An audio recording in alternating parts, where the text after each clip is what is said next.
One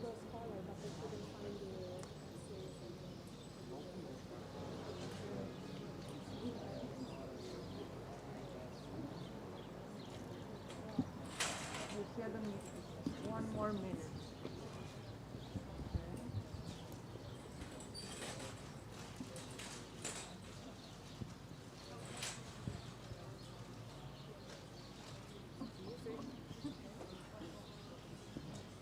Can we start? Yes? Yeah. Okay, so hello everybody. Welcome to one more discussion in the frame of our conference. Today or now we will speak more about the field of arts and theater, and our title is Society, Art and Theater in a World Without People. So this part of the title, Without People, actually means that we will try somehow to position the arts and theater and culture production into the world in which the people, the human species, is not in the center. So what happens when we go beyond the human experiences and look at the art? So how these notions of post-white anthropocentrism, what can it bring to the arts and culture? Of course, that all these notions, all these speculations are subjects of artistic production, and they happen in an environment that we want to make a bit different. We want to make without humans in its center.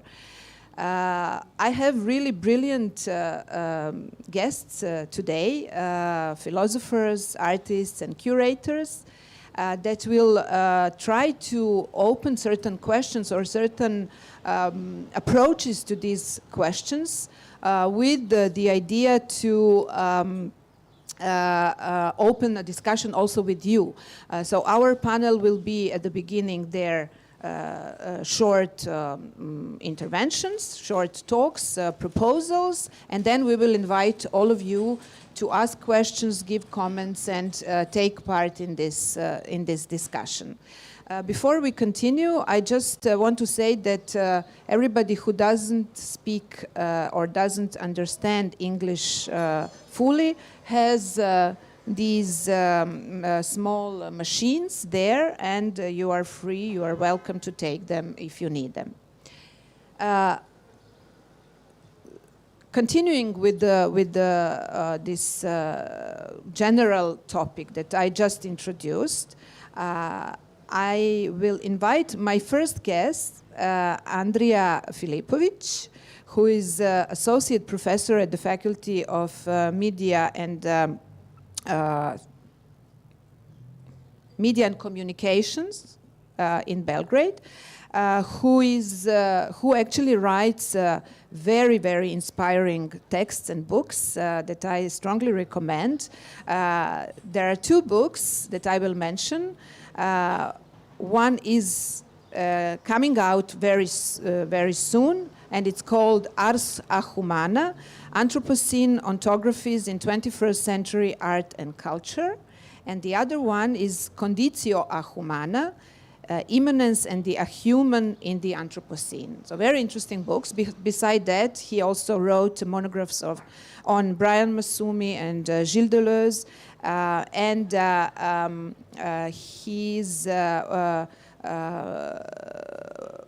reflection on the relations between the nature and the human footprint on the nature is almost an artistic, it's a philosophical and artistic thought and thinking. I recommend these readings very much. So on that basis and with this kind of thinking, Andrija, it would be great that you tell us how do you see, let's say, human practices in the conditions in which the future is suspended for the human species.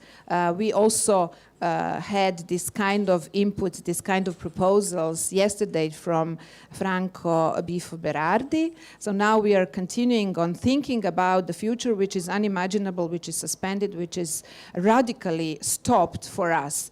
So let's start our talk with this very large perspective, very also strong input for our imaginary for today's talk, and see what you can give us as a challenge for today. Thank you, Mariana, for your very kind thoughts. Thank you.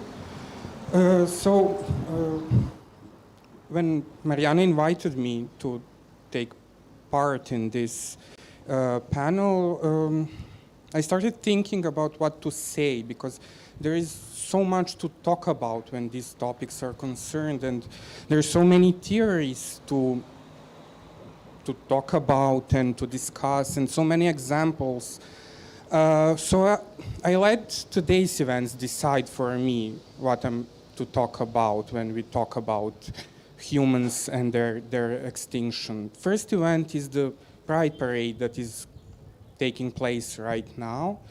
And the second event is a news piece on the website, and one on matsutake mushrooms. It's from today, actually. So why these two events? And they seem completely disconnected and unconnected, but actually everything is connected in these Anthropocene times.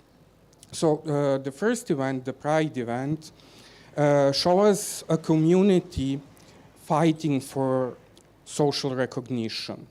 So a community which tries to become a subject. So a certain kind of subject to be recognized within a society.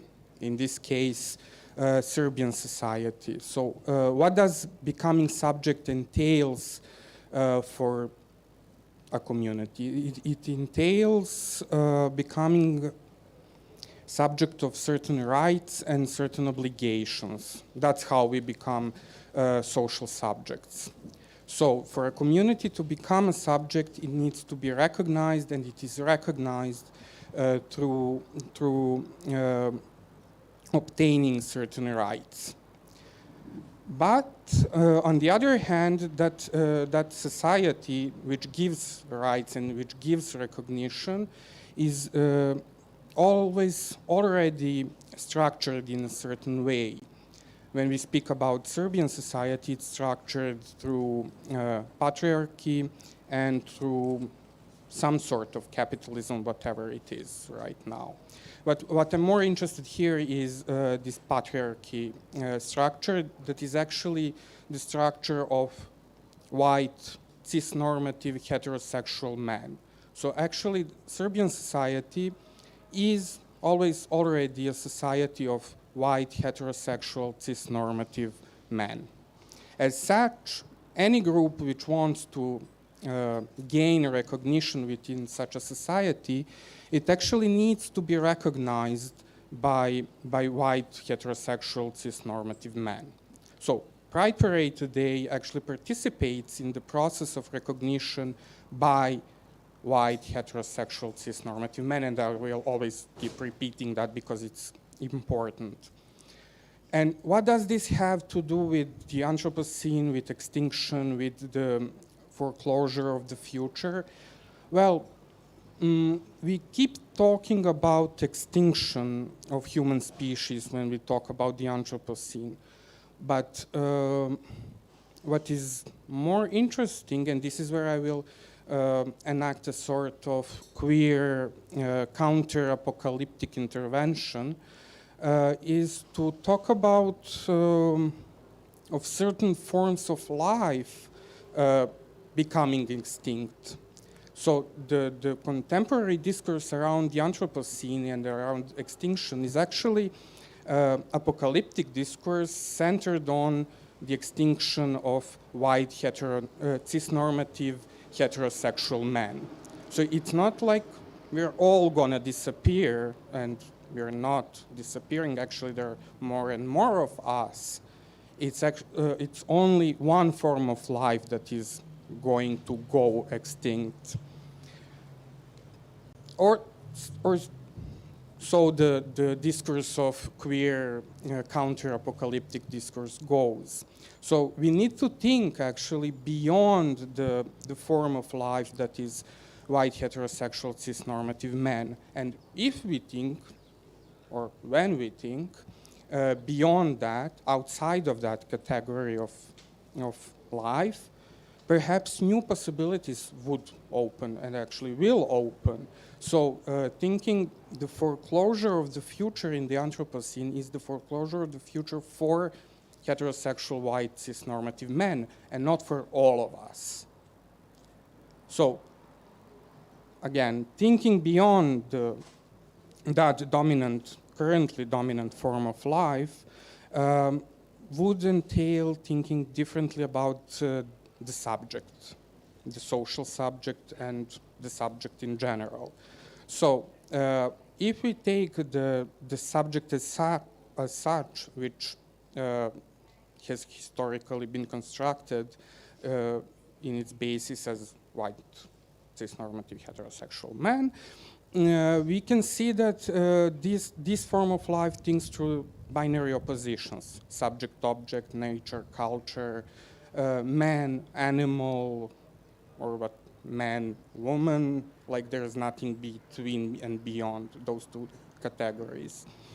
So thinking beyond white, heterosexual, cis-normative men entails thinking beyond subject-object division. So it opens up completely different field of thinking that isn't based on these binary oppositions.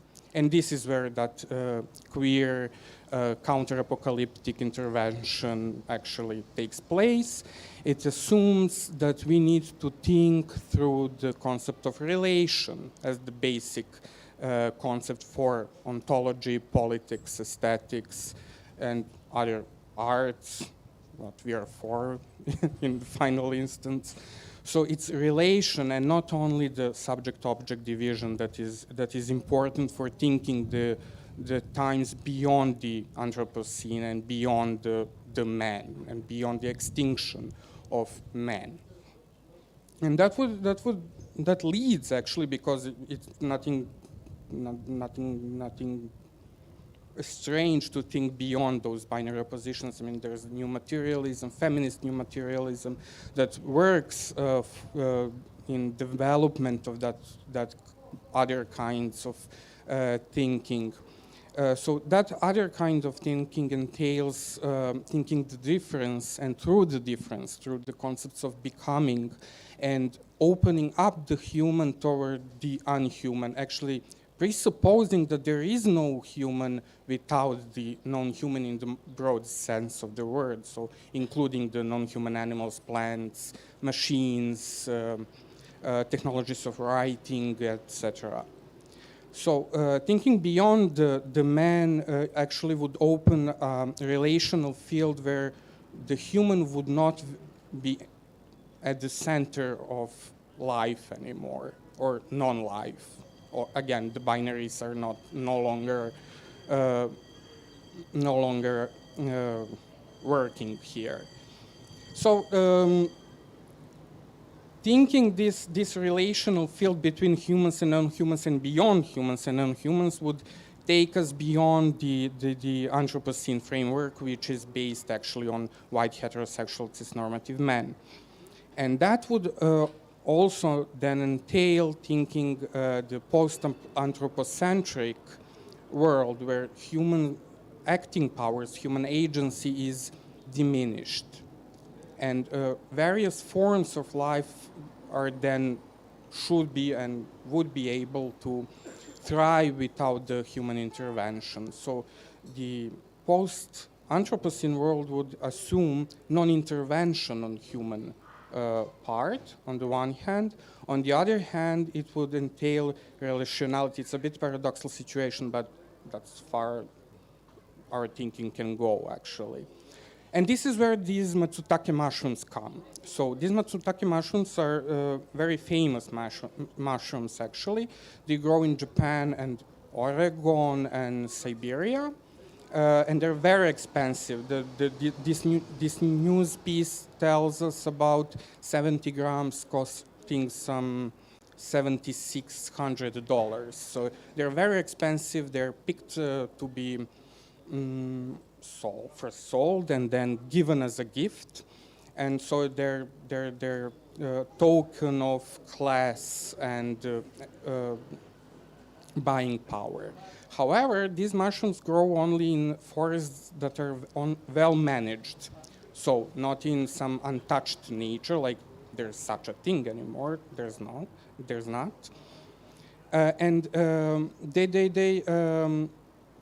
So they grow in those well-managed forests. And they're rare because these forests really need to be very well managed. So there are no mushrooms without human intervention, and there are no human forms of sociality without this mushroom. So there are no given gifts. And on the other hand, there's no that kind of mushroom without the humans. So, sorry, I'm not used to the microphone. So this shows us that in thinking through relationality, that there are no innocent life forms. So we give some or take some, so the other life forms could thrive or disappear. So as well, human forms of life, some human forms of life will disappear. So there is no purity, as would Franzen tells us, but only good enough worlds, as some feminist theorists would say. There's nothing. There are only good enough worlds for us to build with multiplicity of other forms of life. So I would end with that. Okay, we end with mushrooms. Is it working? Yes. And we will probably come back to them later on. Now we go back to our region with Boris Buden, writer, cultural theorist, and translator from Yugoslavia, who wrote a series of important books and texts dealing with cultural theory, psychoanalysis, contemporary art, and so on. But most of all, or at least what I appreciate most, is his writing about Yugoslavia as a phenomenon, its transition, its post-transition states and effects. And Boris, I would like you to tell us a little bit about these societies of ours, post-Yugoslav societies that currently face, just as the rest of the world, this horrible political, economic, but also ecological catastrophe that in many aspects has been imposed to these societies. In the same time, making these societies forget some specific experiences, so very direct collective experiences of socialism, of collective struggle, of anti-fascist struggle, but also of anti-colonial politics such as a non-aligned movement and so on. So let's situate our discussion into these societies and into these conditions through your lenses. Thank you. Thank you, Mariana. Does it function? It functions, yes. Thank you, Mariana, and thank you for inviting me. I like very much to come time and again to Belgrade, and I always stress, I was in the army in the Belgrade many, 40 years ago. So I have different experiences on this space, also socialist experiences. What I find very interesting, Andrija was asked as a philosopher to give some sort of universal about the condition of man in a history. It's, and I am what Spivak would call native informant. I provide a raw material of a local, particular, etc., so that you get both, But it is a nice turn. And I have nothing against it. Only I have to say that this is a trap I can never avoid. So I have to deal it. You cannot say, no, I don't want to provide. I don't want to be your idiot, native, informant. I also want to claim some universal truths, etc. Say something about the condition of the human beings and not about post-Yugoslav, people, etc. But there is no way to escape this framework, ideological framework. And what you have asked about the post-communist situation, post-communist transition is an ideological framework. And even you asked me about post-Yugoslav societies, even this is a question. Are there post-Yugoslav societies? What is here? Are these conditions, which are definitely also social conditions, are we talking about societies? Or shall we rather open the question of the destruction of society, dismantling as it the neoliberal policies from the 70s have been working hard on destructing of societies. Maybe we should, and to come to the to your point you raised about struggle for recognition, maybe we have to deal here with identities which are sort of empty cases without social content, or with a former social content. So, former societies. And since it is about, yesterday we raised this question about future, about the past. I was yesterday, the driver, BITEF driver, we were passing the former building of government, SIV, and he said, oh, this is from a communism. And it was funny for me, because we would never call it communism, we would call it socialism. But then you see how a certain discourse and concepts are completely imposed on people, so that he, and probably it is how we think of it, we cannot conceive of our past in terms of its some real language. And real languages, of course, socialism.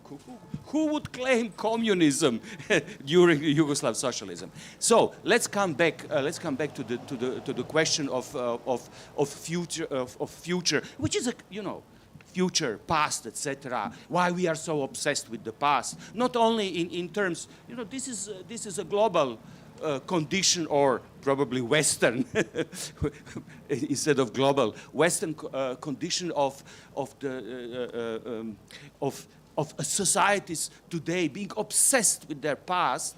Even we call it the age of commemoration, that the history has been replaced by cultural memory, or memory cultures, etc., etc. This is, yes, we live in a situation, in a condition that relies on its past, and it's obsessed with this past. And this is how our nation understood the communist past, as a certain break in the history. This is like Boulevard Revoluție. When I was in the army, it was Boulevard of Revolution. Now it is Boulevard of King Alexander. So you had the moment of historical break, emancipatory break, which is completely erased because it is regarded today as a moment of discontinuity, while the identities after the fall of communism restore the so-called continuity, which is a continuity with this royalist kitsch. Not only, you come to Croatia with the Zvonimir Tomislavs, and so you have this sort of, the kids go to school. This is like Disneyland. Disneyland with knights and dukes, etc., has nothing to do with the reality in which we live. But this is how these people today, and kids in the school, how they recognize their position in what used to be society, how they claim their identity, how they struggle for their identity. And then the question, where is the future? Well, the future is in the past, of course. Let's come back now. The Yugoslav socialism in terms of I mean, still many people remember there are two main elements, which is a self-management system, which I would, in the framework of today's and yesterday's discussion, I would call it, a try to some sort of plebeian democracy, not the democracy of meritocratic elites, which is the case with today's concept of democracy. So this is one thing. And another thing, which is extremely interesting, is the non-aligned movement. Belgrade, 61, was the place of the first conference of non-aligned movement. It has been also erased, suppressed, if you like, but there is no way to reconstruct a direct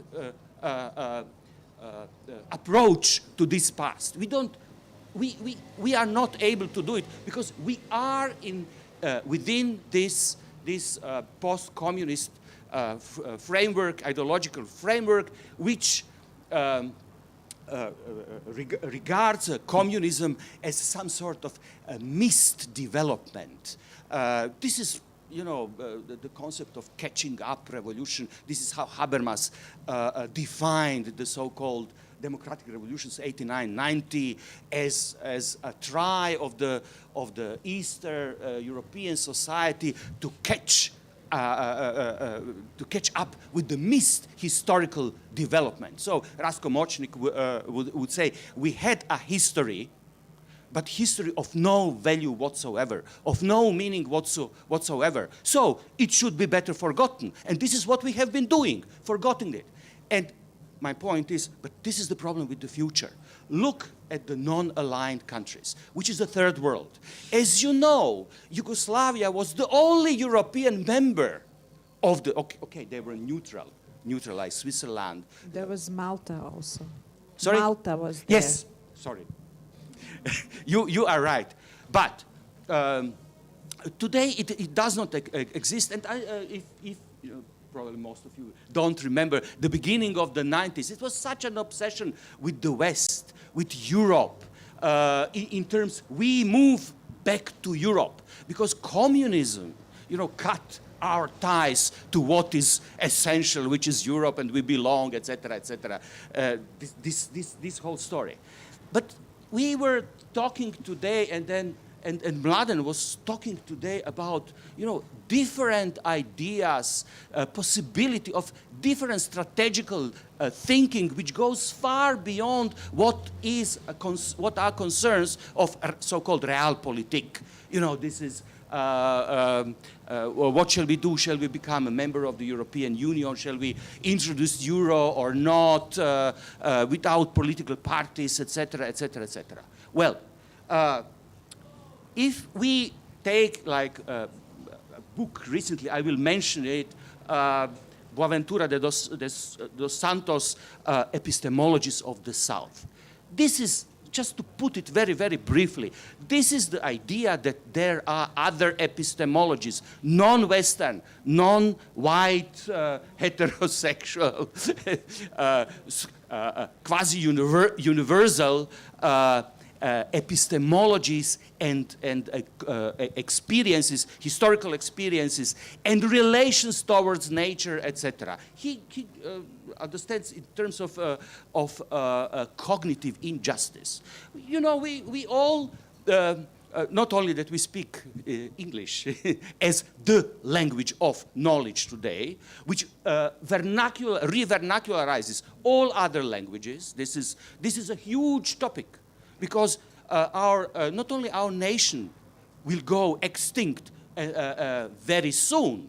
Like Croatia will at the end of century, if it goes that way, will have 1 million people, and most of them will be older than 65, which you cannot even imagine that such a society can survive. Of course not. Serbia would, also fall. So this is a real thing. But our languages are also going extinct because they soon or already now are no longer useful for thinking, universal thinking for concepts, for discourses, etc., etc. So let me come back. During the Yugoslav non-aligned period of a non-aligned policies, which was a global policies at that time, Yugoslavia was a global player at that time. We were opened toward what is the South. What is, you know, Africa will until the end of the century have 3 billion people. Nigeria will will have a bigger population than India today. It will have 400,000 to 500,000 working people, men and women able to work. We are talking about 400 to 500 millions.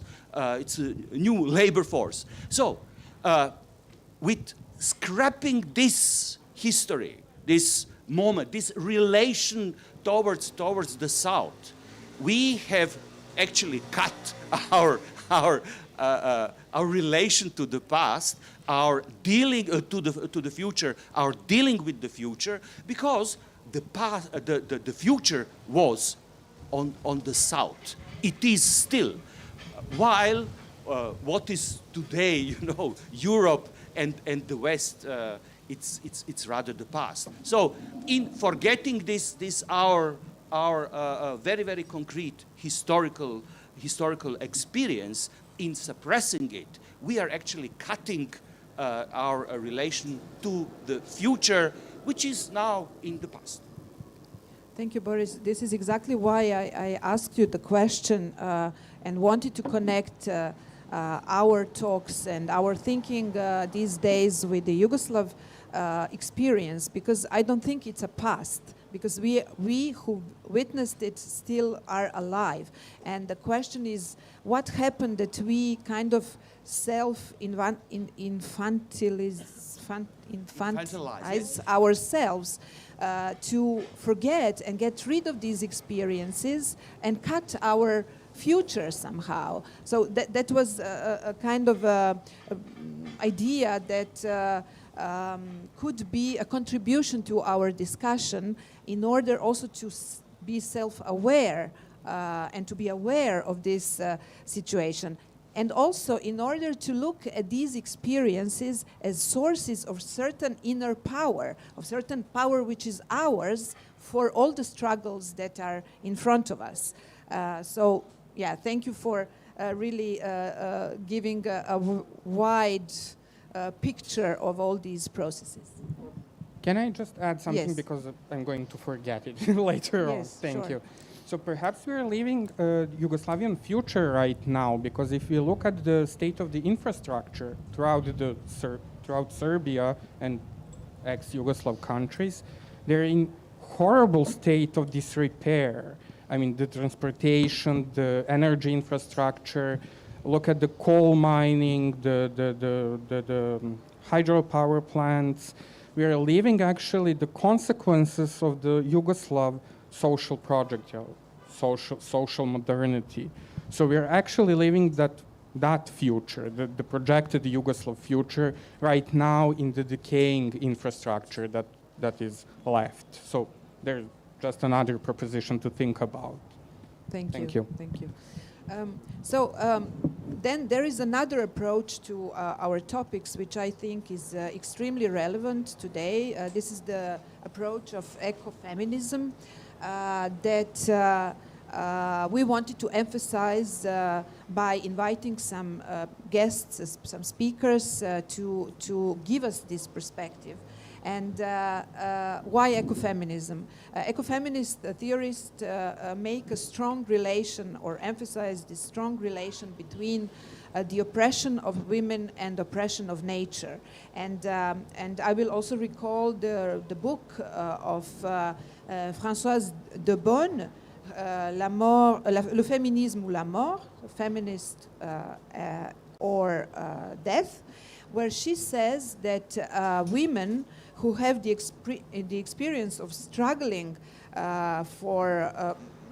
against their oppression, actually should be the subject to lead the ecological revolution. They will be the ones who will be able to lead this important revolutionary turn in the ecological frame, in the ecological terms.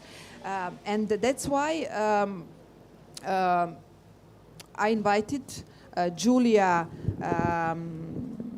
Giulia, Kazalini.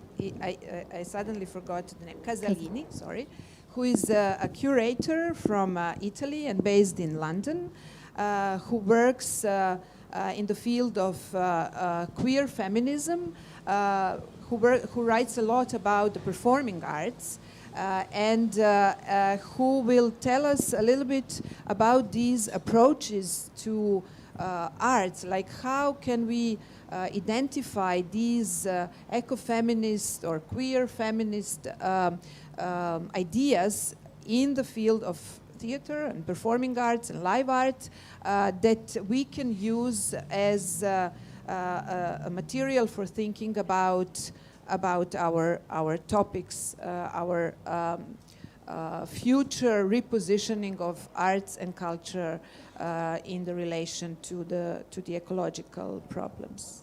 Yeah, thank you, Mariana, for the invite. It's incredible to be here in Belgrade. I'm enjoying my days so much.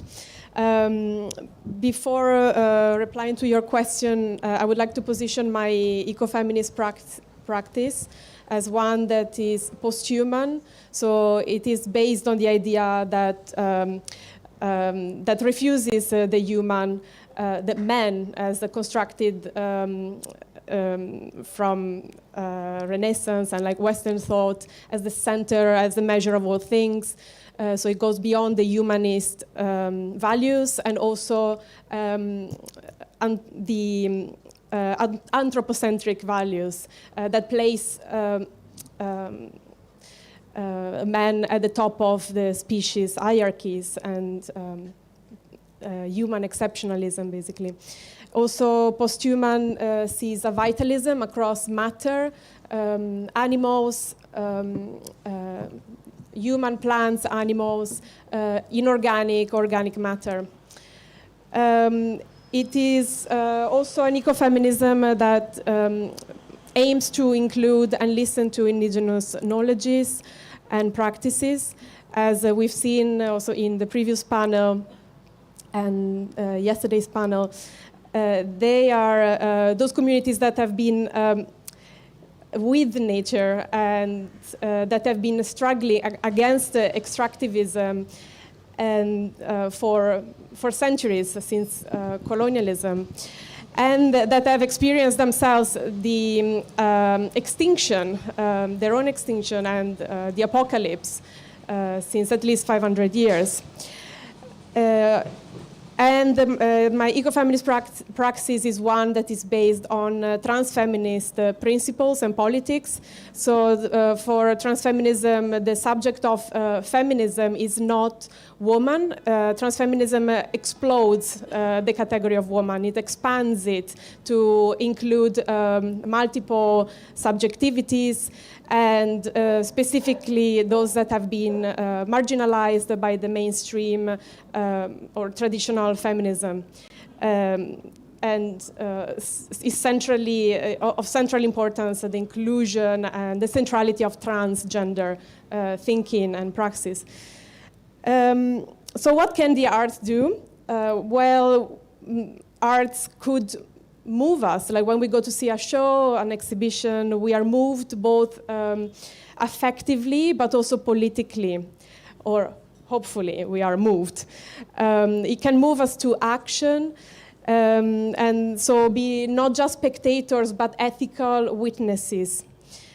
But also as creative producers, creative practitioners, we need to have a critical materialist approach and not just a discursive one to our productions, and methods. So we need to ground our theory into practice and exposing what is hidden in the process of creation.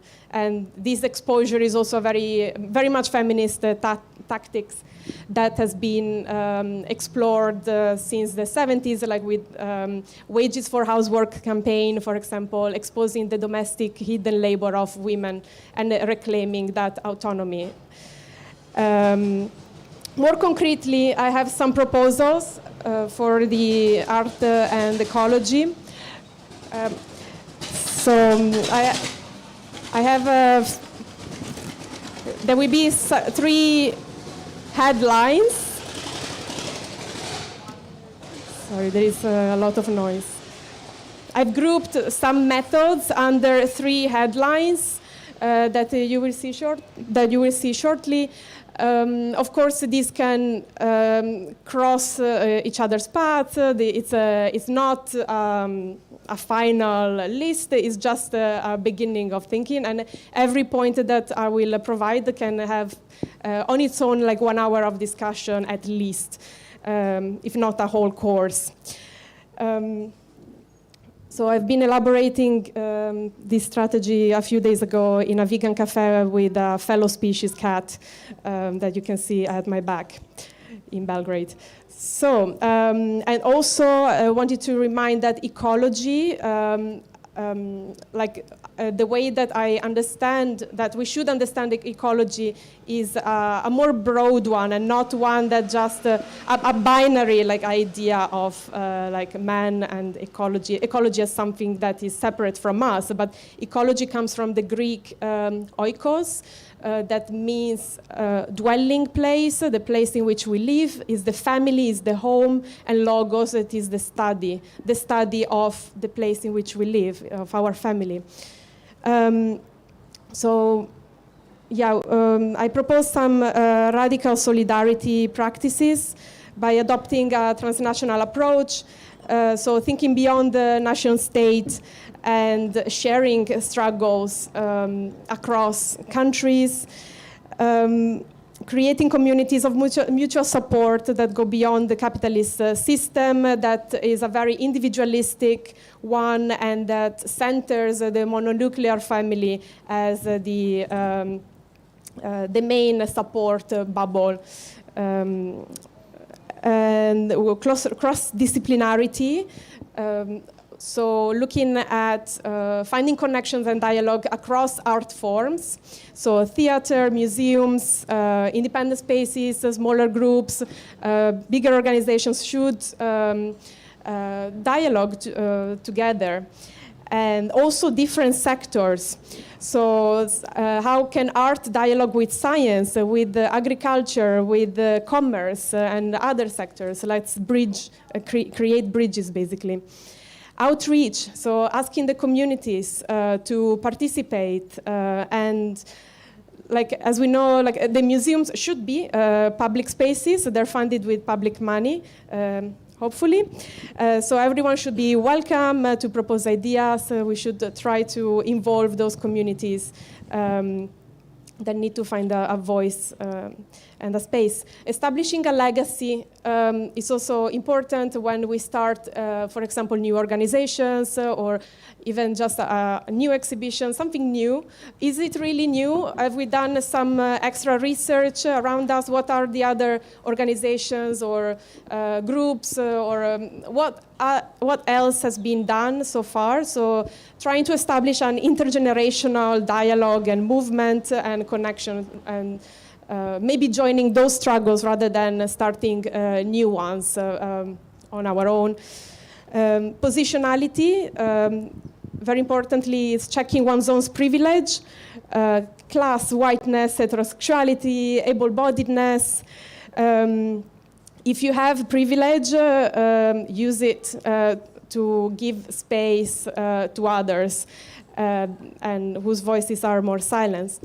Sympoiesis, it means making with, which could be a creative act. So we can make with between us, humans, between humans, but also humans and non-humans. And the art spaces can be spaces of experimentation, of radical experimentation, because most of the times they don't need all the bureaucratic procedures or ethical frameworks that, for example, science or academia needs. The space of the art is more free, and we could experiment, for example, with biohacking. Then I propose a radical restructuring. Very importantly, we need more time for creation, and we need more time. So producing less, be less productive, product-driven, and focusing on keeping time for our own creativity, and not just artists that are lacking the time to make their own art, but producers, curators, technicians, everyone involved in this industry should have time to create. And everyone else from other industries. Anti-capitalism. Let's try not to replicate the capitalist structures of other industries within our own industry, and have an horizontal approach to decision making and pay. Equity, not equality. Equality could be deeply unequal. Sounds strange, but we need equity in order to allocate different resources in order to reach equal goals, as different people have different needs. For example, implementing bursaries for people that don't have the means to pursue an art career or to follow a specific course. Although we would need an equal universal income and affordable living wage for all at the basis. Anti-colonialism, we were talking about that before. If you are a museum, give back your stolen objects. There is an African museum in Belgrade that is based on objects that have been given to them, and this is a fantastic structure for a museum based on gift rather than stolen goods. And from a global north position, we should acknowledge our power relation when working with artists situated in less advantaged countries. Anti-racism doesn't need explanation. Anti-extractivism, let's not accept sponsorships from companies involved in extractivist practices, monoculture, deforestation, and so on. Sustainability, how to lower our carbon emissions when we do art. For example, assuring that we're employing methods that lower, that avoid the pollutants or air transportation. Let's favor local production, and so on. The last slide, radical empathy. Through storytelling, for example, we honor the process that has created a specific artwork, and the labor or the materials that have composed that work. So telling the story of that piece of art. What does it mean to think and feel as one of those bodies that have been marginalized and that have been more oppressed? How do we tackle those forms of oppression? How do we include those bodies and welcome them? The disability justice approach is a very important one, especially like we've experienced that on a global level with a pandemic. We need to find, to give space and time for care, for resting, for moving and nourishing our bodies when we produce works, when we program festivals. Thinking at the invisible illnesses, for example, or at the fatigue of some bodies that is also based on age, but affect all bodies. So yeah, less is more sometimes, most of the times. So learning from the non-human, let's look at what the non-human does for their own survival. For example, the trees and the fungi form mycorrhiza network underground. These are two species that communicate and pass information and nourishment between each other through networks of communication. How do we create networks of communication across species? But even across us, we're not even able to communicate across the same species. From a queer perspective, making Odkin, which is Donna Haraway's concept, troubles the biological notions of kinship, so that is based on reproduction and parenthood, and instead it connects us in unpredictable ways. And last but never the least, we need to fall in love with each other, between humans and non-humans. And on this point, the ecosexual movement that has been advocated and kind of started by Annie Sprinkle and Beth Stevens, they're two performance artists based in the US. They've spread this idea that nature is not a mother, but is a lover. So that we need to respect and adore. Otherwise, she can turn the back to us at any point. And just as a citation practice, I wanted to show that at the Contemporary Museum of Art of Belgrade, there is an exhibition now, and in the description wall, they have some sustainability guidelines, which I find very interesting. It's a very ecofeminist practice to acknowledge the contradiction of curating an exhibition around ecology and what methods they have employed in order to reduce their CO2 emissions. And also some of these points I've been inspired by a collective from the UK called the White Pube that have pasted around walls of London some ideas for a new art world. Yeah. Thank you, Julia, for this nice wish list. Now the question is how to make the institutions understand this list and adopt at least some of these principles. That's a big struggle in the art field.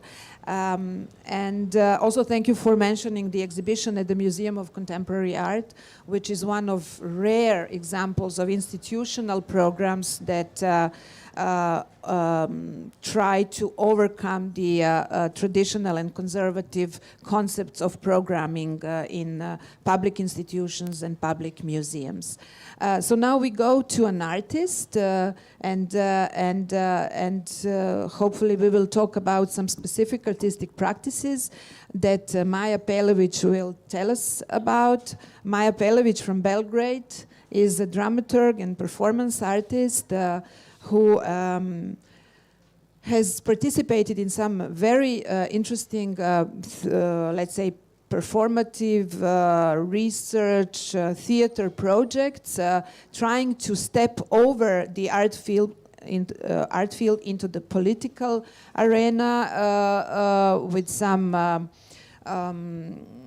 interesting strategies, and she is here today to tell us a little bit about these experiences and also about how, from the position of a theater maker, you can do something in the social field with different means. So beyond a performance as a format. So Maja, please tell us. Can art change the world? That's your question. No, that's not a question, but the question is like what you have learned from your own artistic work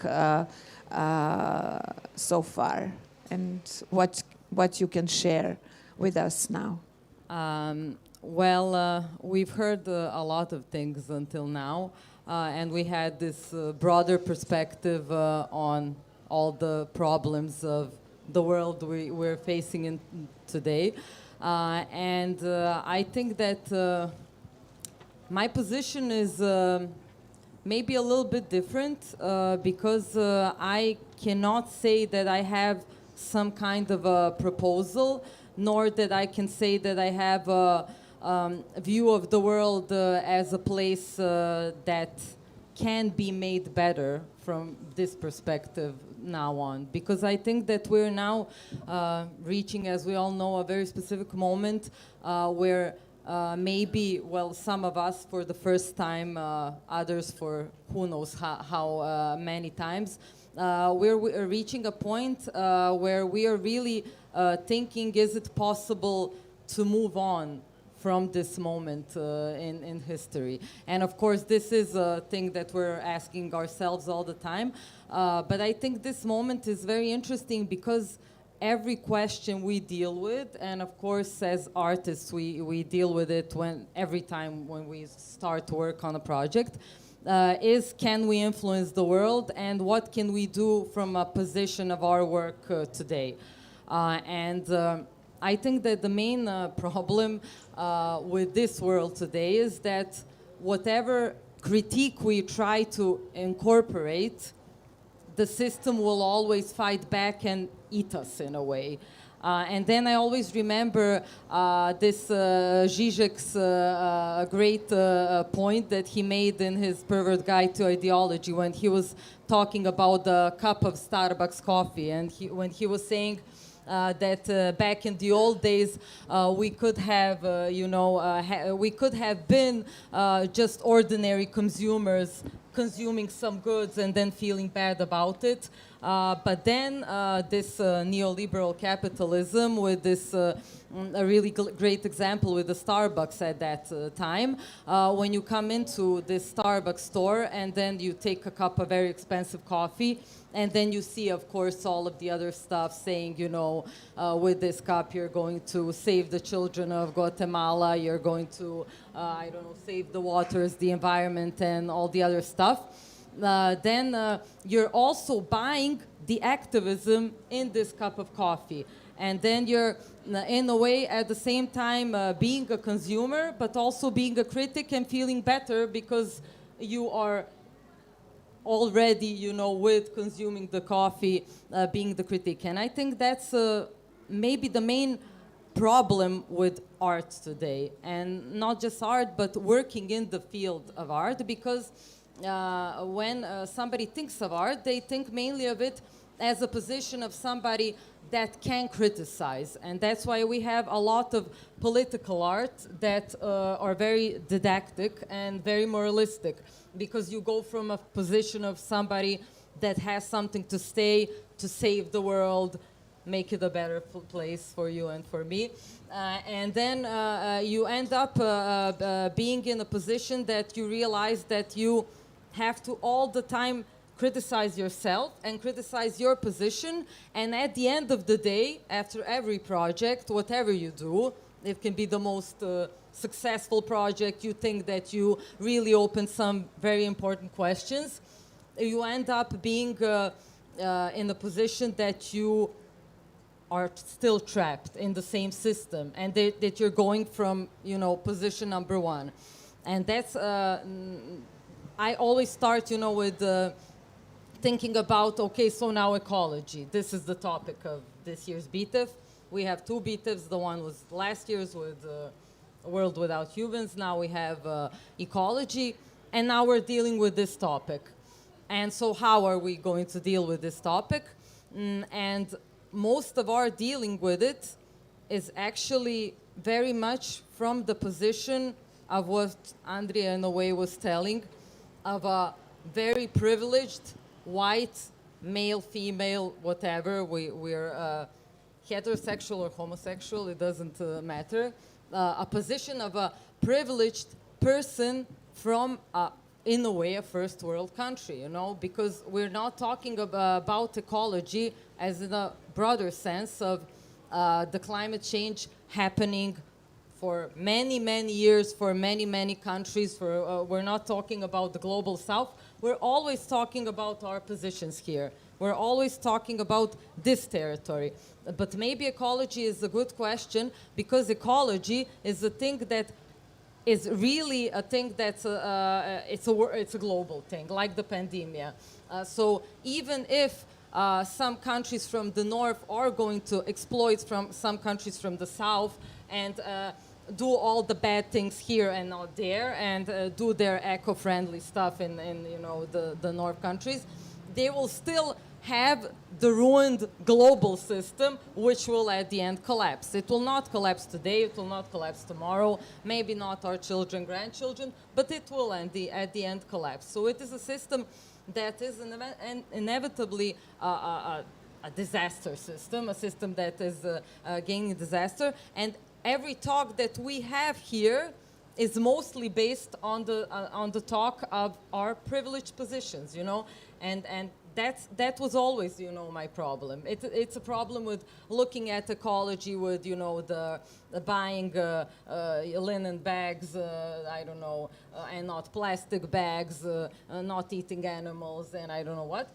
Okay, that's okay. I don't have, of course, anything against that. But these small things will at the end not save the world, because the only thing that will save the world is first our distinction, so a disaster that will, ruin the whole planet and humans on it, and then maybe it will start better, maybe not. And the other thing is to destroy the system which is killing it, and it's capitalism. And capitalism in its form is making us critique the system in the same kind of way that at the end we are not criticizing it at all. And then also from all of my experiences, I end up in the same trap. I don't know if that happens to most artists, but that's what always happens to me. Whatever question I ask, I end up being first asking myself, am I talking about this question from this privileged position that I'm talking about? And am I really criticizing this topic because I want to criticize it, or because it's a topic that is sexy to be criticized now? And also, at the end, did I really, in a way, do anything to change the system that I'm criticizing? And is it possible today, at the end, to criticize the system from the position of somebody working in institutions that are working the way they are working? So we can say, oh, it would be great if we worked in a world where the institutions were different, where there are no hierarchies, where there's no top and bottom. But at the end, we're working in these institutions, and whatever we do in them as artists, we will leave these institutions and they will be left the way that they were before us. So is it possible to really go into an institution and change it? I don't think so. I really don't think so. And I think that you, from the independent scene, can even talk more about that, because you have that struggle every day. But I think that this changing the system from within, or helping capitalism survive, or, I don't know, cleaning up the mess of capitalism, or making capitalism a little bit more friendly, at the end won't result in anything. And yeah, that's my main problem that I have in my work. But you work in a wide range of, let's say, projects, from those that happen in theater to those that happen, that go beyond or outside of theater. So are there for you these other spaces out of institutions that we cannot change easily, and even if we make, if we do our best right now? So where are these other spaces of making art, doing something for the society, going outside of the institutions? Is there such a place? Is there such a space? What do you think? Well, I think that the struggle will probably be the same, but I do not think that you should not do it, because we will continue doing it, and we should continue doing it. But we have to also maybe rethink all of these positions all the time, because every time we do not think about them, I think that we're dealing with a trap of the system. But if we think about them, I think that that's maybe a position where we can go beyond and maybe one day find a solution. And of course, all of these spaces, I also think that in the institution, if you make some baby steps, you will influence somebody, of course. Somebody will maybe become a little bit different. It doesn't, I'm not a complete pessimist in this sense. But I think in all the spaces, we just have to think about this position in which we can maybe work in a way that is not that the system is not used to. Like, I don't know, when we were working in this project that we were doing in BTEF, the thing that the system is not used to is for money to be divided equally between participants. So, you know, the director gets the most money, this one gets little, this less and less, and that's the thing that the system says, okay, it's like that.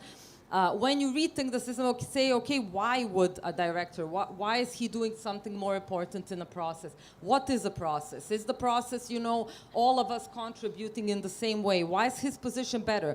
Somebody has to explain. Is he working more? Is he doing something? Is he smarter? Is he, and now these binary oppositions, he is better than I am, or he is, I don't know, more educated, whatever.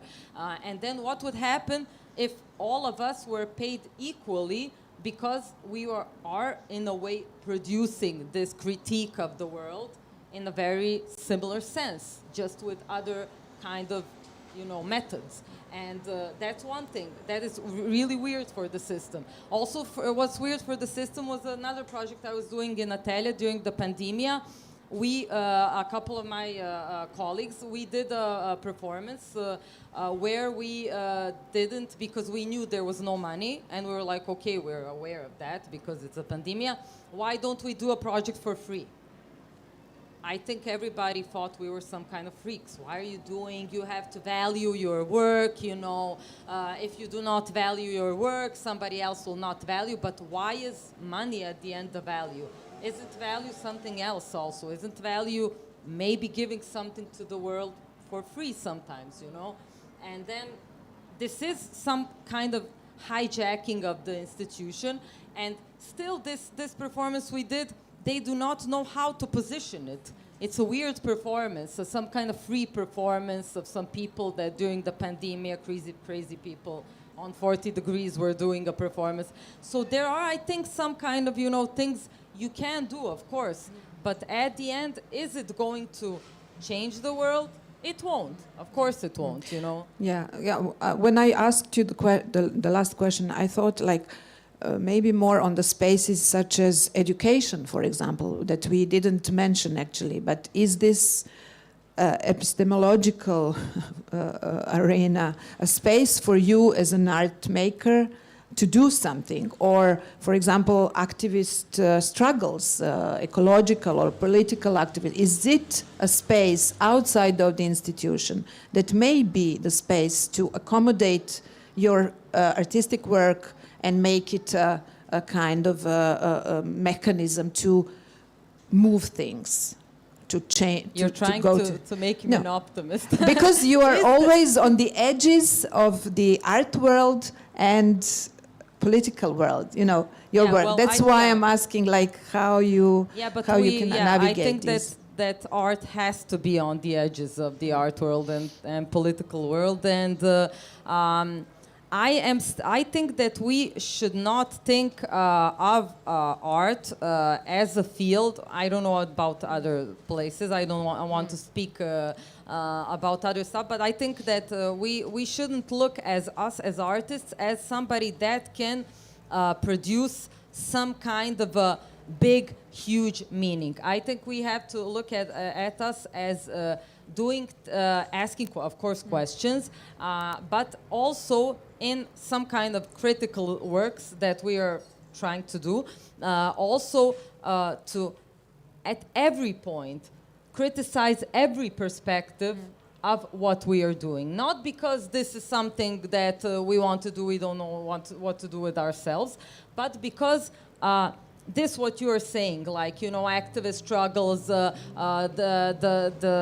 role of the artist beyond the institutions, but we are always in the system. It's not the institution as the only system. We're always in the system. So we always have to struggle. We always have to fight for the system. I think this is the maybe first time in human history that the whole world, in a way, is under this big hat of, not the whole world, but most of the world, this big hat of capitalistic production that is sucking us in every part of our life. And of course also in art. And of course critical art is integrated. So having an optimistic view on this would be, I think, a little bit naive at this point. I think now we should accept this position of hopelessness that I think we are in, and of course fight in the means we can, and to try to be as much good to one another and to be as much normal to one another, and try to really look at the other human being as somebody that's equal to you, whoever this human being is, you know. And to work less, right? Of course, always work less. Yes. Yeah. Okay, thank you, Maja. Now I think it's the moment to establish some kind of discussion among us here and also with the audience. So I open the floor for the questions and comments so that we can go further into the discussion and maybe take some of the interesting proposals for further talk. Yes, Boris. Maybe I would like to relate to what has been said at the panel. I mean, there is something new in the fact that this framework is a cultural, artistic framework, theater, and then we are dealing directly with the topics which has nothing, usually should be, you know, like philosophical question, like political theory, etc. Well, why is this so? I have the same problem because I'm not an artist, but most of the texts I have been writing the last 25 or 30 years were commissioned by art. And the question is, why, what is this need? Why does art need me to provide certain discourses? I'm not an artist. So I think there are two moments that are in itself interesting. First, obviously, there is a deep crisis of academic knowledge production, of what we call traditional theory, and as you know, theory is something that has, according to Jameson, replaced philosophy today. That academic production of knowledge and of theory has lost its relation to you know, practical life, to politics, and there the gap is deepening, which is, we might, you know, I always think of late Mladen Stilinović, and I curated in Berlin, called Former West. It was a huge event, and I curated some educational program with, you know, many discourses, theories, etc., etc. But at the end, I invited Mladen Stilinović from Zagreb, and he said, I have no school. I think school is completely stupid. You cannot learn anything in school. The only thing you can learn is mathematics. But school makes no sense. And the audience was full of artists working on their PhDs, which is completely new. And this is what I teach. You know, artist without PhD is no artist. Or Stilinović, an artist who cannot speak English, is no artist, which is similar. This is one thing. On the other side, Julia, when you mentioned, this was very interesting, and you said, why do, you know, what is a political about that? You used the phrase, you said, people go there and there is a possibility to be moved to action. This is precisely how you formulated it. You know what? This is precisely how Aristotle defines political rhetorics. And he differentiates rhetorics according to the different dimension of time. To the past, which is forensic rhetorics, it deals, it's judicial, about who did what. Present is about to praise someone or to criticize, and political, apodeictic rhetoric is related to the future, and this is precisely Aristotle. The purpose of the political rhetoric is to move people to action. And you used it for art, which means that if we take seriously what Grifo yesterday says, that there is no politics and that the future has been lost, of course politics search its relation to future in art. So this is there is the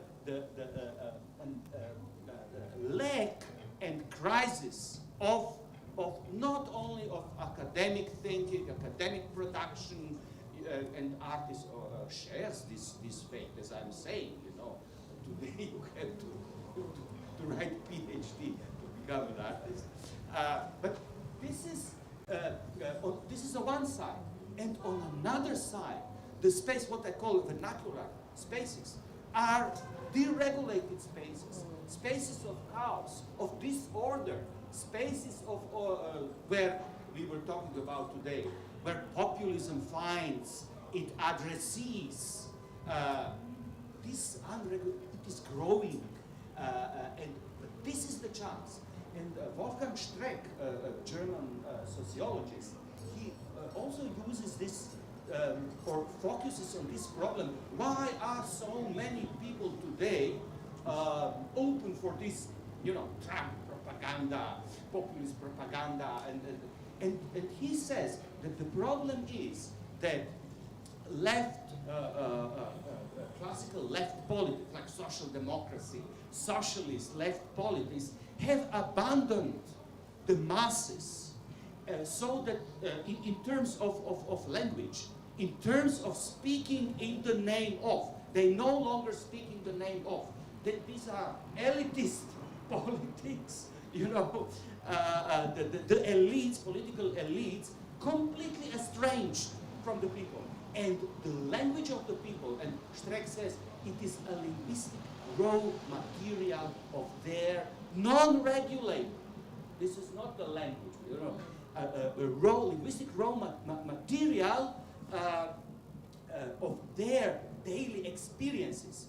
Add the new so-called social media and the possibility to articulate it, and you will get a huge, huge space, which is also, as I said, also, this is a space of potential change, of potential, new cognitive production beyond the regulated world. And then, just to come back to non-aligned countries, Carl Schmitt was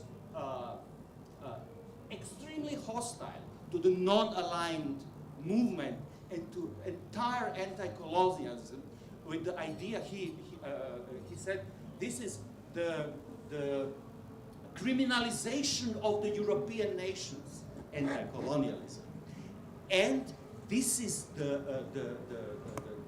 anti-colonial movement is not capable to create an order, a regulated world, which is obsession of Carl Schmitt. So Eurocentrism was the synonym for the order for the regulated world, and the South and a non-aligned movement and anti-colonialism was his enemy. I'm saying this is openly right-wing concept, but it has won.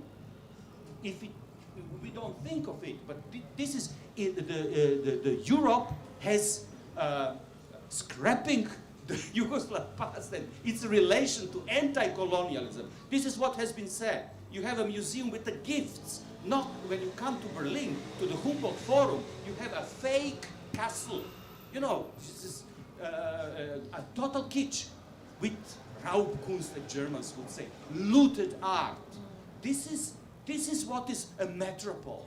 This is what we are heading towards, and forgetting the gift, you know. But we have been forgetting much more than the fact that someone can give you, and it's not about killing and robbing the other. So I think this is the okay.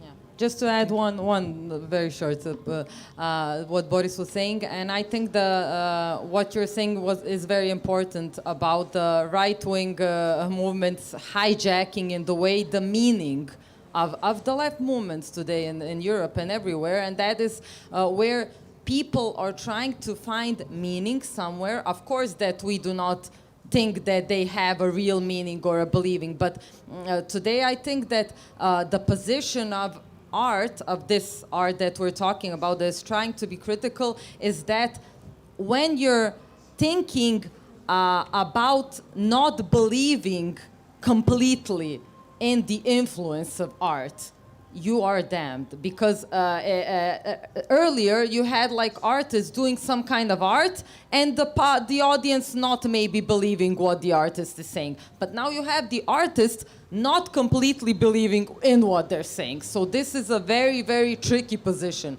And I think that this is the position that we should think about today when we are creating anything that we think is political. Just one sentence. Jameson would call it differentiation of fields. There are no possibility to perceive, to think of, to see the clear boundaries between art and non-art, between thinking and artistic production. This is this new situation, condition of boundaries that have turned into spaces and not a line of differentiation, but a huge spaces to be worked on. Which is good. Which is good and which reappears in our discussions since last night, actually. Somehow at the end we always come up to this position of art as a new space that might replace certain actions, like political action, like ecological activist action. So we hear it, we've heard it several times, and I think that this fact opens a lot for the further thinking about the role of art and the place of art in all these destructive, catastrophic processes that we are facing and that we are also today and yesterday and tomorrow talk about. So it's interesting. Do we have somebody to also react or to ask a question? No, I just wanted to give a hopeful scenario because yeah, like from the title itself of this panel, Society, Art and Theater in a World Without People, made me think about like what is a world without people, and what has happened to people. Have they become something else? And yeah, have they just disappeared, or have they transformed? Have they become something else? And I think in hopeful terms that they might access other forms of being, and art can give us access to that. It's also a matter of scale. We don't need to change the world. We need to change our communities. Like we can change on a micro scale, even just one person. That one person will change some other persons. And I've appreciated more and more, like during lockdown, for example, working with the small numbers of people, like close friends, going in parks, doing readings, and then collecting trash that other humans have left behind. And this triggers conversations and then other practices of care towards the environment. Then passers-by were coming, they were asking what we were doing, and we don't need to always have institutions at our back. We don't have always to be funded in order to do small actions. Like we can do them for our own pleasure with our friends. And yes, so what is a world without people? Maybe people are not there. Maybe there is just a word. Maybe we have become the word. Maybe the humans have learned how to be with nature. Amanda Pina said that yesterday during the show, learning how to be with and stay with that. Donna Haraway says, stay with the trouble. It's the trouble to live and die in a damaged world, and we are all in this world together. Yeah, and I also think that your proposal, Andrea, is a bit or kind of hopeful, saying that these humans actually that are disappearing or should disappear are actually white, heterosexual, cis men, concept of a society, concept of history, concept of the community. So it's hopeful then for all the others, and I think that. But also for them, it's hopeful also for them. Yeah, considering that form of life is very violent, yeah, it's very hopeful for them too. I would just, if I may, open another line of questioning the role of art in what we've been talking about, and that's art's contribution to the Anthropocene condition, actually.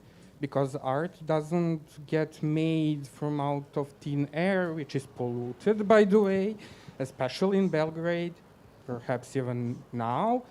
It's made out of some materials or on the basis of some existing infrastructure. So on the basis of energy infrastructure, production of art uses electricity. And in Serbia, electricity is produced by the extraction of coal. So it's very dirty. It's what pollutes our air, actually. So production of art, even in minuscule amount, is contributing to the climate change, actually global warming, extinction of human and non-human species, and overall to the pollution. So I would just like to add that perspective to the world without humans. So the energy example was only one of those.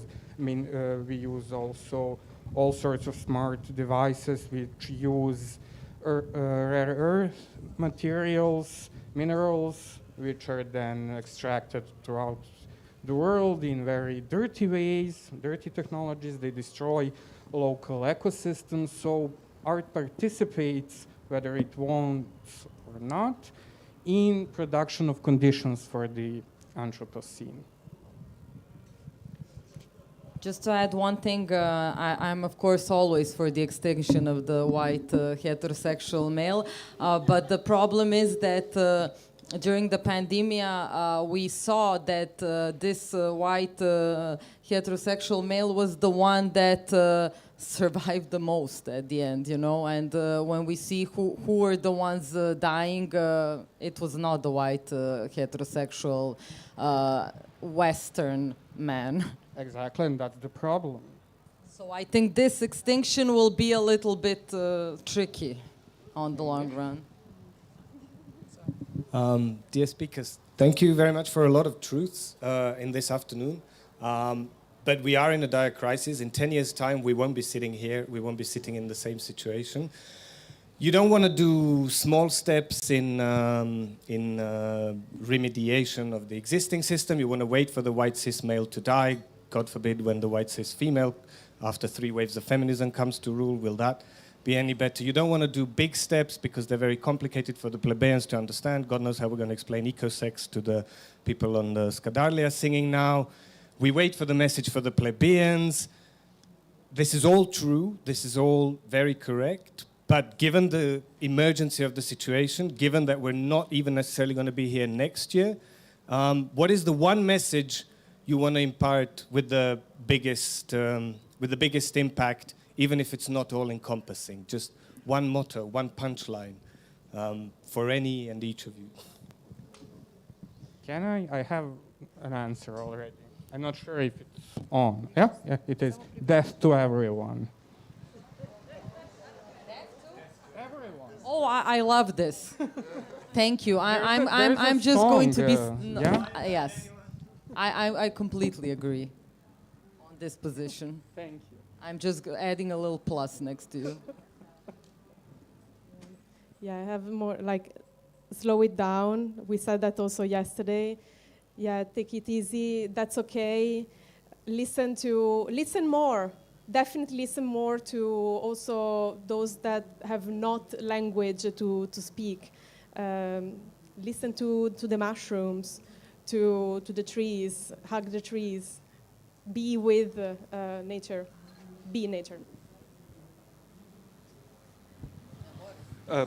Well, I think that there is one good thing when you say emergency, that emergency now takes place within a completely changed historical condition. You know, we believed we live in a post-history, history has been gone, etc.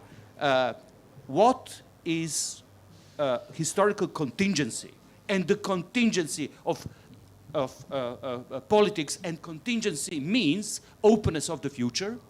This is what is new, and this is which was now shown a month ago in Kabul on the airport.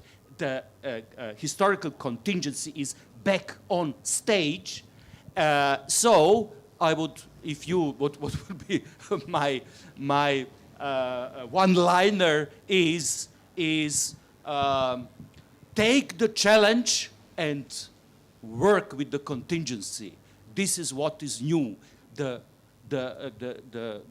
illusion that the future is already known, which is neoliberal, concept of liberal, that it's also closely connected to the idea of the West, because West is always on time and all other is in a delay.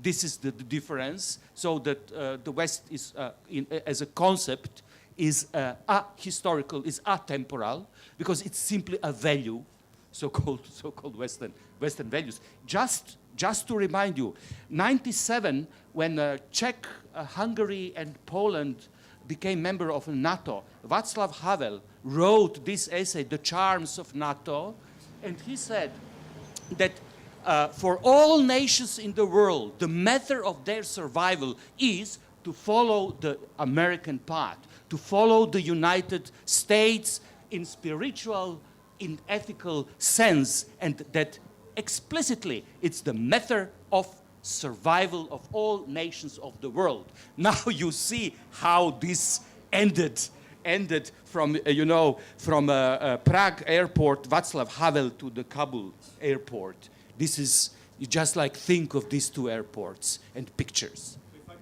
summarize very... Yeah, I wanted to summarize the two of them. And to live in the moment. Or just death to capitalism. Right.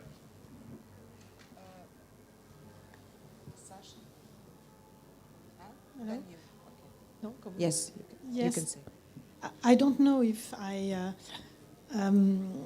if it is on the trend of your discussion, but dealing with the topic, I wanted to mention some works in France. I'm French, so I would like to mention the work of a philosopher, of Sébastien Morisot, who is working now on what we call in French le vivant, the last one of the last book. The living, the living, le vivant. I don't know how you translate that. I can guess the living, manière d'être vivant, and it has been there is these new philosophers now in France. Again, this is the same. No, it's another one. It's another one. I think it was the same, and the same sound. And this new generation of philosophers, they are, I think, contributing a lot about showing the new relations we must have with the non-human conditions. And it's what Julia said inspired me a lot about that. I think this is the same spirit. And they, at the end of the book, in fact, Bassem Morisot, he followed the wolves in the mountains, and following the wolves, he explained. He come back to philosophy, of course, and of course the demonstration about the domination we have on the non-human since centuries, and he asked for diplomacy. The term is the end of this demonstration, of the argument. This is to use diplomacy. That means to reconsider the place we have in the living, dans le vivant, and to try to do differently, and to use diplomacy with all the different spaces, nature and animals and rivers, and that means to of course change this position of the center of the society, the center of the world. And one of his best friends, of Morisot, is Alain Damasio, and Alain Damasio is a writer, is an author, and is very important author now of kind of science fiction, political fiction. And the last book is called, and wanted to mention that, Les Furtifs. And Les Furtifs, this is a new species. He invented a new species which is, in fact, these diplomats between the different spaces, nature and the humans. So I don't know if this work, this artistic and philosophic work, is translated in English. I don't know. In German, I don't know, and maybe not in Serbian as well. But at the moment, these people, they play, I think, they have a very interesting and nice influence on the, of course, not only in the ecologist movements, but much more in there for the youth and a lot of people in France. And I really wanted to mention that. There is also a French female philosopher and journalist called Séverine Cojo-Granvaux, who has written around that. She's great. Another one is Vinciane Després, and she also works on nature, and she's influenced a lot the artist at the moment as well. Thank you. So we have a question there.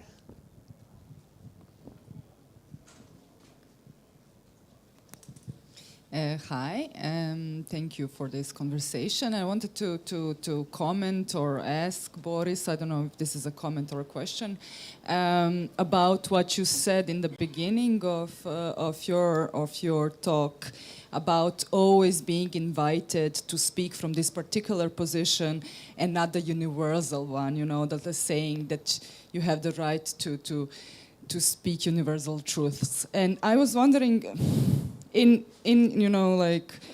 the context of everything that's been said, but also my own kind of view on this, is that can we kind of switch perspective on this and say that actually your position is a universal position, in the sense that we recognize it, as it has been said, that this position that centers men, the male in the center, and everything according to him has now changed, and that this universality that has been basically projected from the West is no longer, and also this universality is, transcended through the nation states and so forth. So can we say maybe that this is a new kind of universality, that everybody has a particular experience, and this is a universal to acknowledge that this is a universal experience, that everybody has a particular experience. So you are speaking from a universal perspective. It's a huge topic, you know, universality and particularity in philosophy. I would immediately, as a theorist of translation, I would come immediately with some concepts. But let me, you know, come back to the Spivak's figure of the so-called native informant. Her point is that this figure has been suppressed, made invisible. It is there. This is, it is in within the universality. It was co-thinking, if you like, the universal concepts, co-creating universal concepts, however, retroactively being excluded and made invisible. So it is there, native informant, within the universal concepts, regardless of which sort, but it is made invisible. Let me give you one example. We are talking now about post-human condition, the end of Anthropocene, about critique of anthropocentrism, and use immediately the notion of humanism. And we immediately identify humanism and anthropocentrism. Well, my particular intellectual experience is studying philosophy in Zagreb with Gajo Petrović, with the praxis philosophers, with their concept of humanism, which I would not immediately identify as anthropocentrism, but looking today from the position of the critique of liberal and neoliberal ideology, it was a concept of what liberalism called human rights, you know, but a socialist critique of the liberal concept of human rights, but having in mind, you know, or consisting of, I don't say similar moments, but beyond judicial horizon, horizon of you know, liberal horizon of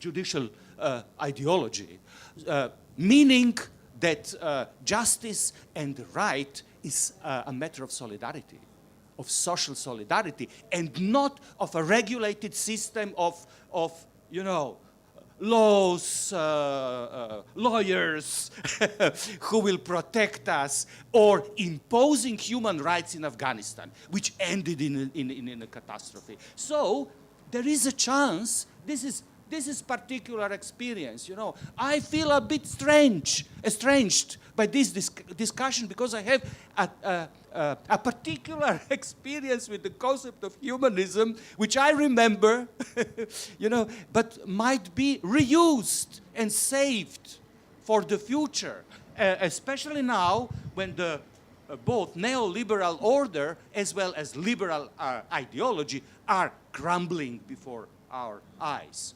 And this also you know, also relates to the experience of feminism. You know, the fact that 45 in a Yugoslav constitution, you have in the constitution as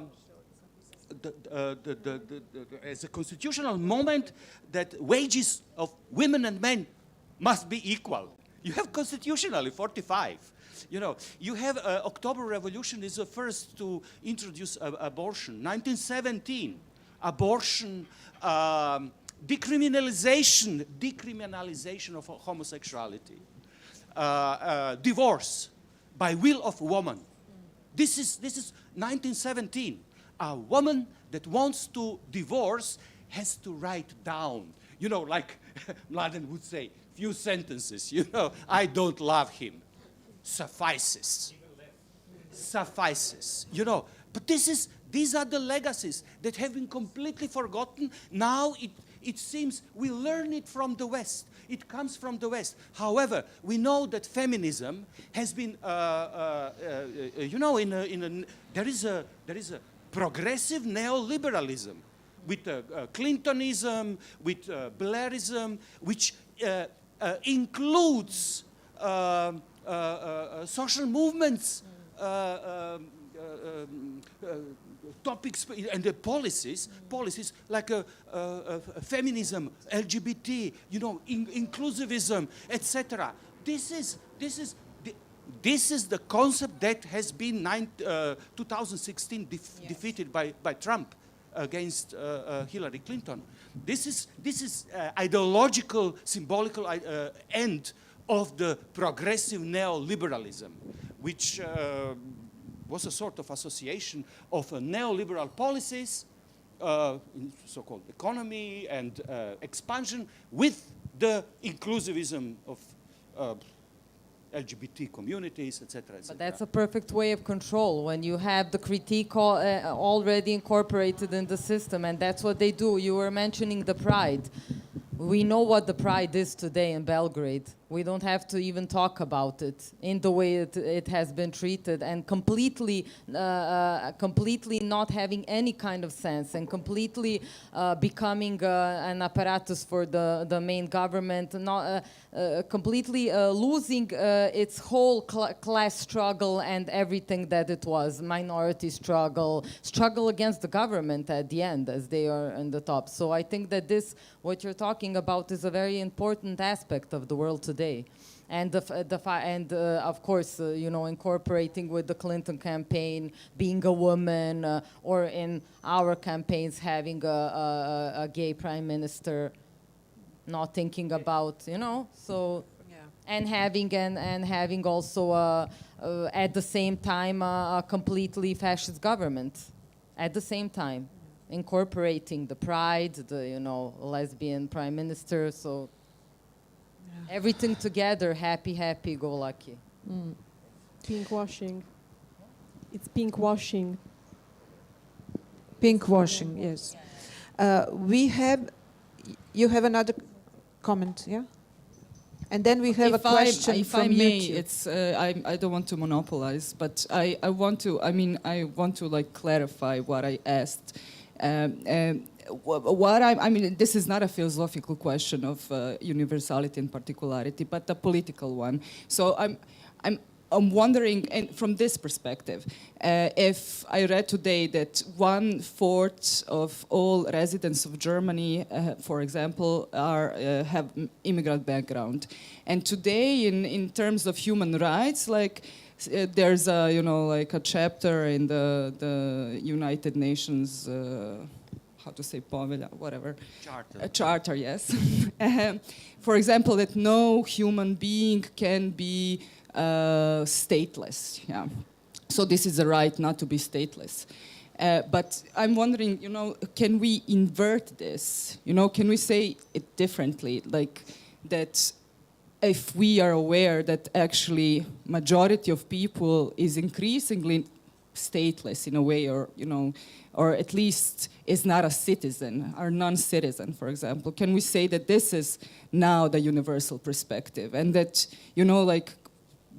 try to speak from this perspective as a universal one, as being, not the majority, being the universal perspective? This is somehow what I wanted to ask also with this question. Thank you, Sasha. Thank you. We have a question from YouTube, so we will hear it. It's more of a comment than a question. You want to? Quickly. Okay. I think that probably the universalism as an idea for feminist theorizing is not useful. As Donna Haraway says that there are only situated knowledges, so we all speak from a specific position, and even those theories, those practices that we consider as universal are situated in a specific geography, in a specific political context. I analyze queer feminist live art. I've been reading a lot of Anglo-American queer theory, as many people around the world have, and for me it's crucial not to universalize that knowledge. It is a chance that has been created in that specific continent and context, but it needs to be positioned. And most of the times, those theories, like theorists, don't position their own practice. Yes, but we use that theory in a universalized way. So we should be self-critical and dig into our local cultures. And maybe instead of universalism, we should think about transversality and transnationalism. So there is a double movement with transnationalism. So we think, yes, in a global scale, but also on a local scale. So we connect transnationally, but there are knowledges, for example, queer and feminist knowledges that exist in specific cultures and that go beyond the labels, those like neoliberal identities that have been imposed in many countries around the world, but that start from specific political, geopolitical contexts. And there are other realities, other traditions, other spiritual practices that have informed queer and feminist practices across the globe beyond the term queer or feminism, but that are essentially queer or feminist. Thank you. So let's hear this question that is coming from YouTube, and then we should finish this session for today because it's very cold here. Okay, just let's hear this one. It's more of a comment than a question. So Silvia Corradini, I'm sorry if I mispronounced that, says these issues should be taught at school, starting from primary school. Love for nature, art, and mankind. Thank you, Mama. I don't believe that this will work. Okay, so we have Mama's voice. Yes. One more question and then we finish. Who did the raise hand? Yes, Svela. Hello to everyone. I'm Nataša Nelević from Podgorica, Montenegro. I'm critic. I would ask Mr. Buden to explain us again the relation between the idea of social justice in terms of contemporary left policies. Do you hear me? Okay? We can hear you. I haven't understood.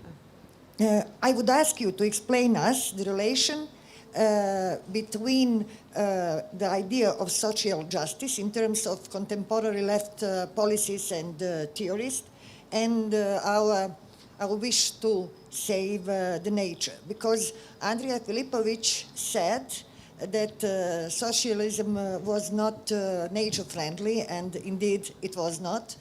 And I think that socialism cannot be a good example for any idea of human progress is not nature friendly and does not have any ecological solution. Well, our left policies and theories have solution for ecological topic issue. Socialism was historically part of industrial modernity. This is what we know. This is nothing new. And then we saw these pictures of industrialization and etc. This is one thing. And another thing, I mean, we should not forget the idea of Karl Marx. Originally, it is the idea of reconciliation with human nature and the human. He was not ecologist, definitely not. But we have this critique of the commodification of everything, and then some experiences of socialism and of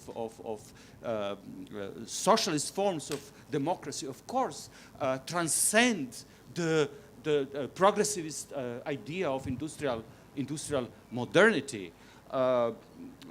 so that and when the question of social justice is well, it's question of this is precisely what we are talking. We forget constantly, you know. We talk about transnationalism, but we forget that I mentioned already Wolfgang Streeck. He calls, you know, there is something of cosmopolitan middle class, which I belong to this middle class. You know, we mentioned about art. 30 years ago, there were 2 biennials in the world. Now there are almost 200 biennials in the world. Just imagine this elite of artists, of curators, flying around the world in the commodified art space. And they have been, you know, they are part of course they are part of the problem. But what Streeck says, he criticizes this middle class concept of transnationalism. He calls it Verweltbürgerlichte. This is those who have become citizens of the world, but as a middle class. While the poor, they have their national identities, you know, they cannot, or they die in Mediterranean while I fly around from one to another biennial. So there is definitely question of social justice, but or justice in generally. However, as long as justice is defined by citizenship, where you cannot have rights beyond citizenship, then transnationalism is a fake middle elitist concept. And we have this, you know, we had this declaration of language, and we all, you know, I signed also the declaration that we have a common language. It's very interesting. But this is for the elite. We have a common language. Those who, you know, this little Serbian teacher in Croatia who used one Serbian word, which is umjesto stropa, šta je rekao? Strop... Plafon. Ne, nije plafon, nešto... Anyway, one word. They destroyed his life. Kicked him from the job. Destroyed completely his life. And we come, you know what? But this is... We understand the Dutch. We share one and the same language. Tell him this. Because this is the difference between languages is a social and political issue and not a linguistic issue. So we have to think of these people who cannot afford transnationalism, who cannot afford this universal middle class, elitist, liberal worldviews. They cannot, you know, they just like, so social justice means let's think socially and be aware of these differences. That yes, if I am well-paid columnist in Croatia, in corporative media, of course I can use hiljada and I can treat the language as a. If I am not, if I am a little kid in the school or applying for a little job, if I write hiljada, I will lose the job. So these are the differences. This is social issue. Sorry. Thank you, Boris, for this. And just to add just one small, sorry, we're crazy. I got excited when it comes to language. No, but I just wanted to say, because it's always a question of social justice, and it is, I cannot think of a world with any kind of ecological justice as a capitalist world and as a neoliberal world. I can only think of it as some kind of a socialist world, because this is the time when I think for the most we ask ourselves for more socialism than ever. In the time of the pandemia, we're talking about going back to socialism. Why? Because of the universal values we had during socialism, like the universal healthcare that most countries didn't have, and most people died because of that. So I really think that talking about socialism in this satanistic view of the past is the most, I think, the most terrible thing we can do at this stage, because now I think the profit system and the capitalist system is the one that brought us to this kind of disaster capitalism that we are living in today. So talking about socialism, we can talk about a different type of socialism, but not talking about socialism as not being connected to good human values. Can I just add, because I spoke about transnationalism, and for language's sake and definitions, I refer to the transnational feminism that has been developing since the 80s from the so-called third world feminists. And the transnationalism in this sense is a movement of solidarity. It's not about privilege, actually it's the opposite. Maybe what you were referring to is globalization as connected to global capitalism and internationalism, which has been privileging global north perspectives and positions. Thank you. So thank you very much. We are closing the session. It's been very rich in different ideas, proposals, readings, understandings. This is exactly what I suppose the public discussion should be within arts and outside of the arts, and I'm sure should be the way of getting together from now on. So thank you so much, all of you, for giving your time, giving your thoughts and sharing them with us. Thank you all for staying, for being on the windy side of Belgrade. We are continuing our conference tomorrow morning at 10 o'clock. And tomorrow's program is actually dedicated to some concrete solutions and proposals. So I'm inviting you to continue to follow it, either here or online. There is also this option. For tonight, go and put some warmer clothes, and see you tomorrow. Thank you.